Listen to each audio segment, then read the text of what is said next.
Hello' মোৰ শুভাকাংক্ষীসকল, আজি আমি আহিছোঁ দীপৰ বিললৈ বুলি। আমি দুইটা পৰিয়াল, আমাৰ ডাঙৰ পৰিয়াল আৰু আমি আহি এই দীপৰ বিললৈ আহিছোঁ আজি ফুৰিবলৈ বুলি। গুৱাহাটী প্ৰায় নিচেই কাষতে থকা, আমাৰ ইয়াৰ পৰা চান্দমাৰীত পৰা প্ৰায় 25 কিলোমিটাৰ ভিতৰতে হয় আৰু তাকে ইয়াত চাবলৈ আহিলোঁ। ইয়াৰ চাৰিওফালে পৰিৱেশটো দেখাবলৈ চেষ্টা কৰিছোঁ। ইমান সুন্দৰ মনোমোহা দৃশ্য। ইয়াত আহিলে সঁচাই মনটো বৰ আপ্লুত হৈ উঠে। এটা প্ৰাকৃতিক পৰিৱেশত সৌন্দৰ্য উপভোগ কৰাও হৈছে। বিভিন্ন ধৰণৰ নাও, এই নাৱৰীয়াই নাও চলাই আছে। নাও বহুত চলোৱা দেখিছোঁ, দেখিও ভাল লাগিছে। ইয়াত দেখি ভাল লগা উপৰিও নাও চলাই থাকিলে যেনেকৈ সুৰসুৰি বাজি থাকে দূৰৈৰ পৰা, তেনেকৈ মোবাইলত লগাই লৈছে, তেতিয়া আৰু ভাল লাগিছে শুনি, চাইও ভাল লাগিছে। এই মাছ আমাৰ নাৱৰীয়া ককাই জাল মাৰিব লৈছে। জাল মাৰিলে বিভিন্ন ধৰণৰ থলুৱা মাছ পোৱা যায় ইয়াত।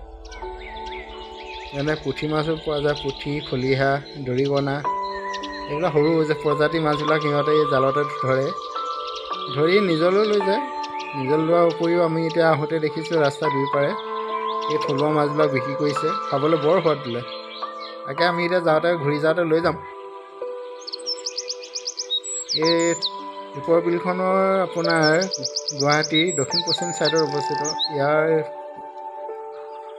গোটেই সুন্দৰময় পৰিৱেশটো চাই বৰ ভাল লাগিছে। চৰাই চিৰিকটি মাতি এই সুন্দৰ বগলী জাক উৰি গৈছে, চাইও ভাল লাগিছে। মাছমৰীয়াজনৰ মূৰৰ ওপৰিতে উৰি গৈছে। বৰ সুন্দৰ এটা পৰিৱেশ। আপোনালোকে যদি আহে কেতিয়াবা মনটো ভাল লগাবলৈ বেলেগলৈ যাবলৈ কোনো প্ৰয়োজন বোধ নকৰিব। যদি আপোনালোকে দীপৰ বিললৈ আহে, দীপৰ বিল চাবলৈ আপোনালোকে নিশ্চয় আহিবলৈ নাপাহৰিব। বৰ ভাল এটা পৰিৱেশ, দুয়োফালে শান্তিময়।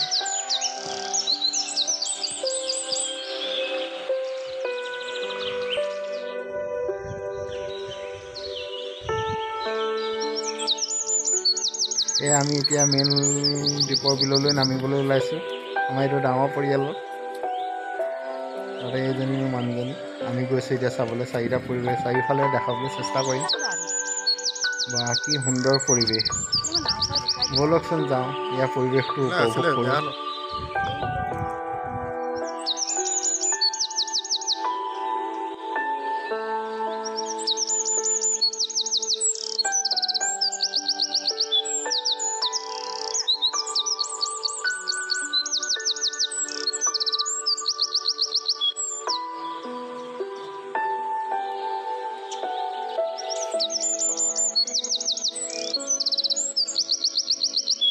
অলপ কাষতে বহোঁগৈ, অলপ ছাঁ জেগা চাই বহি লওঁ। অলপ গৰমো লাগিছে, ইয়াতে বহি লওঁ।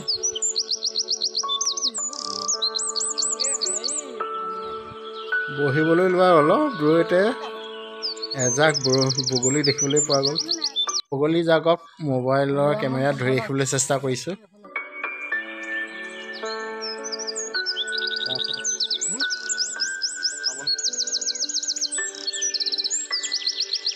হাই, আমাৰ এজনী আহি গ'ল। আমাৰ এইগৰাকী চেলফিছ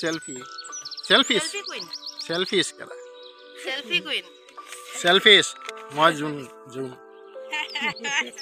এইজনী মৰম, এইজনী হেপী, এইজনী মোৰ মানুহজনী। অকল গালে এইজনী চিনি পাইছে কিজানি? ঠিকছে মেকআপ কৰি আহিছে, বগা হৈ আহিছে।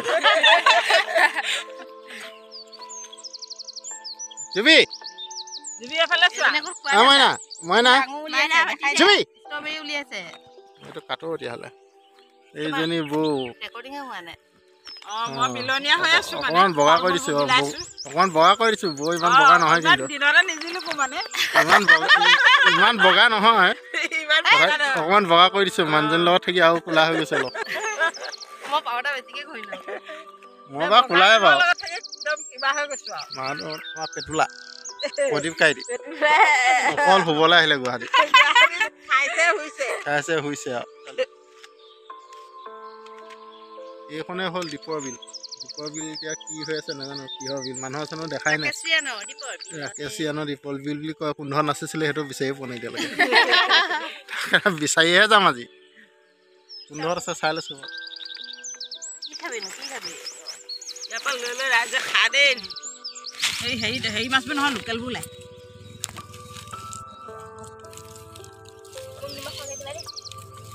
লৈ লৈ খাই ভাত পানী ঠিকছে খাই আহিছোঁ তথাপি এনেই নিমখ দি গৰম বুলি যে খাই দিওঁ আৰু দীপৰ বিলত কিবা এটা খাই যাওঁ বুলি আৰু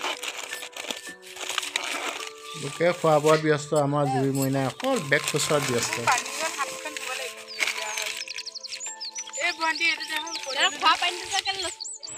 এই আমাৰ ডাঙৰ দাদা ছোৱালী হেপী মইনাই ফটো তুলিছে মাকে ফটো তুলি আছে মই ৰেকৰ্ডিং কৰি আছোঁ খবৰে নাই ইয়াৰ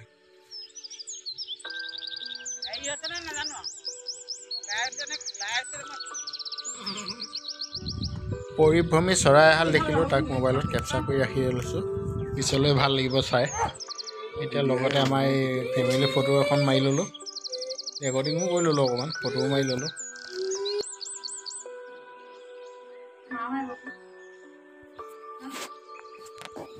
এতিয়া ফটোকে ধৰি ৰেকৰ্ডিং কৰি ল'লোঁ এতিয়া আইফেল টাৱাৰৰ পৰা গোটেই পৰিৱেশটো এবাৰ ধুনীয়াকৈ ৰেকৰ্ডিং কৰি লৈছোঁ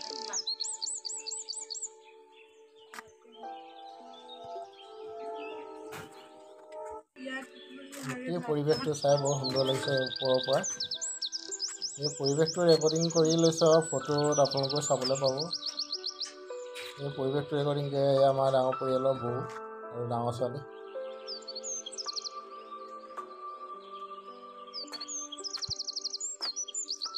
হেপী চাই দে ক'লৈ আহিল তই দীপৰ বিল দীপৰ বিলত আগতে আহিছ নাই আগতে আহিছ নাই আহিছোঁ কেতিয়া আহিছিলি দ্বিতীয়বাৰ জানো কেতিয়া আহিছোঁ 5 বছৰ আগত 5 বছৰ আগত 5 বছৰ আগত এতিয়া গধূলি সময়ত আহিছিলোঁ লাইট জ্বলি আছিলে ভাল লাগিছিলে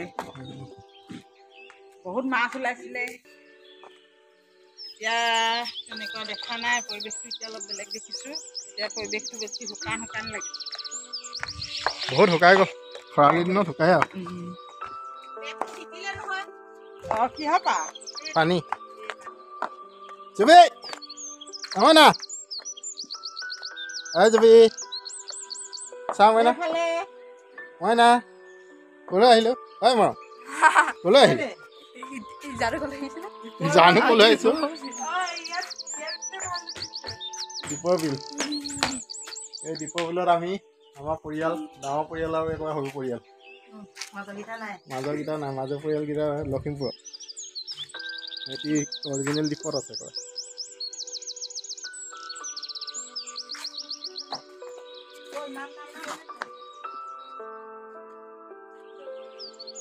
প্ৰদীপ ক'লৈ গ'ল তলত বহি ল'ব লাগিব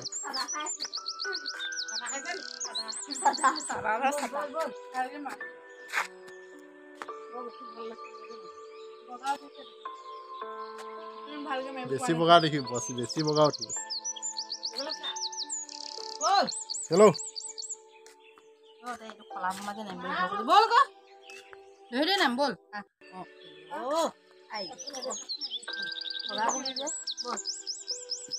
আমি সকলোৱে ওপৰৰ পৰা তললৈ নামি আহিলোঁ এতিয়া ৰাস্তাৰ কাষতে থকা নাৰিকলৰ পানী খাই আমি এই ভ্ৰমণ কাৰ্যসূচী সামৰণি মাৰিম আজি